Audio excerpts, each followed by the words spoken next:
ರಾಜ್ಯದ ಸರ್ಕಾರಿ ಅಧಿಕಾರಿಗಳಿಗೆ ಲೋಕಾಯುಕ್ತ ಶಾಕ್ ನೀಡಿದೆ. ಇಂದು ಬೆಳಗ್ಗೆ 4 ಜಿಲ್ಲೆಗಳ 21 ಸ್ಥಳಗಳಲ್ಲಿ ಲೋಕ ರೇಡ್ ನಡೆಸಲಾಗಿದೆ. ಆದಾಯ ಮೀರಿ ಆಸ್ತಿ ಗಳಿಕೆ ಆರೋಪದಡಿ ಲೋಕಾಯುಕ್ತ ದಾಳಿಯನ್ನು ನಡೆಸಿರುವಂತದ್ದು. ಇಂದು ಬೆಳಗ್ಗೆ 4 ಜಿಲ್ಲೆಗಳಲ್ಲಿ 24 ಸ್ಥಳಗಳಲ್ಲಿ ಲೋಕ ರೇಡ್ ಮಾಡಿದೆ. ರಾಜ್ಯದ ಸರ್ಕಾರಿ ಅಧಿಕಾರಿಗಳಿಗೆ ಇವತ್ತು ಲೋಕಾಯುಕ್ತ ಅಧಿಕಾರಿಗಳು ಶಾಕ್ ಕೊಟ್ಟಿದ್ದಾರೆ. ಆದಾಯ ಮೀರಿ ಆಸ್ತಿ ಗಳಿಕೆ ಆರೋಪದಡಿಯಲ್ಲಿ ಲೋಕಾಯುಕ್ತ ಅಧಿಕಾರಿಗಳು ದಾಳಿ ಮಾಡಿ ಅಪಾರ ಪ್ರಮಾಣದ ಆಸ್ತಿ ಪಾಸ್ತಿಗಳನ್ನು ಪತ್ತೆ ಹಚ್ಚಿದ್ದಾರೆ. ಬಿಆರ್ಇಡಿ ಅಧಿಕಾರಿ ಭೈರೇಶ್ಗೂ ಲೋಕಾಯುಕ್ತ ದಾಳಿ ಶಾಕ್ ಆಗಿರುತ್ತೆ. ಆದಾಯಕ್ಕೂ ಮೀರಿ 1.92 ಕೋಟಿ ರೂಪಾಯಿ ಹೆಚ್ಚುವರಿ ಆಸ್ತಿ ಗಳಿಕೆಯನ್ನು ಮಾಡಿದ್ದಾರೆ. ಮಂಡ್ಯ ಪಂಚಾಯತ್ ರಾಜ್ ಇಲಾಖೆಯಲ್ಲಿ ಸೂಪರಿಂಟೆಂಡೆಂಟ್ ಆಗಿ ಕೆಲಸ ಮಾಡ್ತಾ ಇದ್ದಾರೆ. 5 ಕಡೆ ದಾಳಿ ನಡೆಸಿದಂತಹ ಮಂಡ್ಯ ಲೋಕಾಯುಕ್ತ ಅಧಿಕಾರಿಗಳು ದಾಳಿ ವೇಳೆ ಮೈಸೂರಿನಲ್ಲಿ 1 ಸೈಟ್, ಮಂಡ್ಯದಲ್ಲಿ 2 ಸೈಟ್, 1.37 ಎಕರೆ ಜಮೀನು, 18 ಲಕ್ಷ ಮೌಲ್ಯದ ಚಿನ್ನಾಭರಣ ಪತ್ತೆಯಾಗಿದೆ. ಮೈಸೂರಿನ ಸೈಟ್ ದಾಖಲೆ ಪಿಡಿಒ ಮಂಜುನಾಥ್ ಮನೆಯಲ್ಲೂ ಕೂಡ ಪತ್ತೆಯಾಗಿದೆ. ದಾಳಿಯ ವೇಳೆ ಒಟ್ಟು 3,18,64,000 ಮೌಲ್ಯದ ಆಸ್ತಿ ಪತ್ತೆಯಾಗಿದೆ. ಸರ್ಕಾರಿ ಅಧಿಕಾರಿಗಳು ಲೂಟಿ ಹೊಡೆದಿರೋದು ಇಲ್ಲಿ ಗೊತ್ತಾಗಿದೆ. ಲೋಕಾಯುಕ್ತ ದಾಳಿ ವೇಳೆ ಸರ್ಕಾರಿ ಕೆಲಸ ದೇವರ ಕೆಲಸ ಅಂತ ಇರುವಂಥದ್ದು. ಆದರೆ ಇದೇ ಸರ್ಕಾರಿ ಕೆಲಸದಲ್ಲಿ ಇರೋರು ದುಡ್ಡನ್ನ ಕಬಳಿಸಿ ಆಸ್ತಿ ಮಾಡ್ಕೊಂಡಿದ್ದಾರೆ. ಇಂತಹ ಅಧಿಕಾರಿಗಳ ಮನೆ ಹಾಗೆಯೇ ಕಚೇರಿಗಳ ಮೇಲೆ ದಾಳಿಯನ್ನು ನಡೆಸಿ ಆಸ್ತಿಯನ್ನ ವಶಕ್ಕೆ ಪಡೆಯುವಂತ ಕೆಲಸವನ್ನು ಮಾಡಿದ್ದಾರೆ. ವಿಜಯನಗರ ಡಿಎಚ್ಒ ಶಂಕರ್ ನಾಯ್ಕ್ಗೆ ಸಂಬಂಧಿಸಿದ 4 ಸ್ಥಳಗಳಲ್ಲಿ ರೇಡ್ ಮಾಡಲಾಗಿದೆ.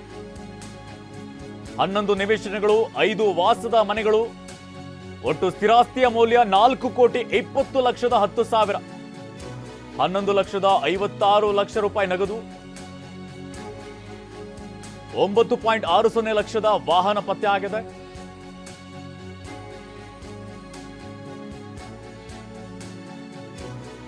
ಒಟ್ಟು ಸ್ಥಿರಾಸ್ತಿಯ ಮೌಲ್ಯ 4,20,10,000, 11,56,00,000 ರೂಪಾಯಿ ನಗದು, 16.75 ಲಕ್ಷ ರೂಪಾಯಿ ಮೌಲ್ಯದ ಚಿನ್ನಾಭರಣ ಕೂಡ ಪತ್ತೆಯಾಗಿದೆ.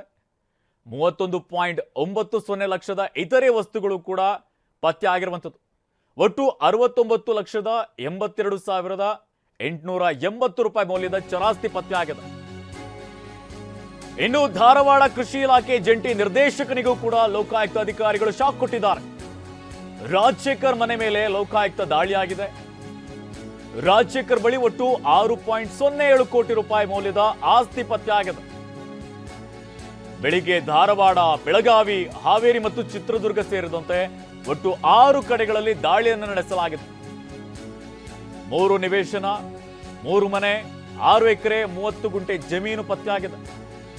ಒಟ್ಟು 5,34,25,000 ರೂಪಾಯಿ ಮೌಲ್ಯದ ಸ್ಥಿರಾಸ್ತಿ ಪತ್ತೆಯಾಗಿದೆ. 80,000 ನಗದು, 18 ಲಕ್ಷದ ಆಭರಣಗಳು ಕೂಡ ಪತ್ತೆಯಾಗಿದೆ. ಒಟ್ಟು 38 ಲಕ್ಷದ ವಾಹನ ಹಾಗೆಯೇ 15 ಲಕ್ಷ ಇತರೆ ವಸ್ತುಗಳು ಕೂಡ ಪತ್ತೆಯಾಗಿದೆ. ಲೋಕಾಯುಕ್ತ ಎಸ್ಪಿ ಸಿದ್ದಲಿಂಗಪ್ಪ ನೇತೃತ್ವದಲ್ಲಿ ದಾಳಿಯನ್ನು ನಡೆಸಲಾಗಿತ್ತು. ಇದೇ ಸಂದರ್ಭದಲ್ಲಿ ಅಪಾರ ಆಸ್ತಿ ಪತ್ತೆಯಾಗಿದೆ. ಒಟ್ಟು 21 ಕಡೆಗಳಲ್ಲಿ ದಾಳಿಯನ್ನು ನಡೆಸಲಾಗಿದೆ. ಈ ವೇಳೆ ಹಲವಾರು ಅಧಿಕಾರಿಗಳ ಬಳಿ ಆದಾಯಕ್ಕೂ ಮೀರಿ ಆದಾಯ ಇರುವಂಥದ್ದು ಪತ್ತೆಯಾಗಿದೆ. ಚರಾಸ್ತಿ ಹಾಗೆಯೇ ಸ್ಥಿರಾಸ್ತಿಗಳು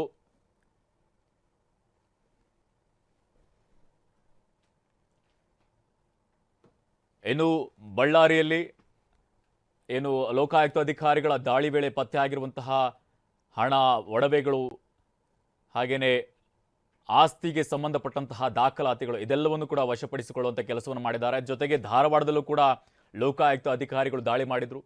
ಇನ್ನು ಮಂಡ್ಯದಲ್ಲೂ ಕೂಡ ದಾಳಿಯ ವೇಳೆ ಆಸ್ತಿಗೂ ಮೀರಿ ಗಳಿಕೆಯನ್ನು ಮಾಡಿದ್ದಾರೆ ಅನ್ನುವಂತಹ ಮಾಹಿತಿ ಕೂಡ ಲಭ್ಯವಾಗಿರುವಂಥದ್ದು. ಇವತ್ತು ಸುಮಾರು 4 ಜಿಲ್ಲೆಗಳ 21 ಸ್ಥಳಗಳಲ್ಲಿ ಲೋಕಾಯುಕ್ತ ಅಧಿಕಾರಿಗಳು ದಾಳಿಯನ್ನು ನಡೆಸಿದ್ದಾರೆ.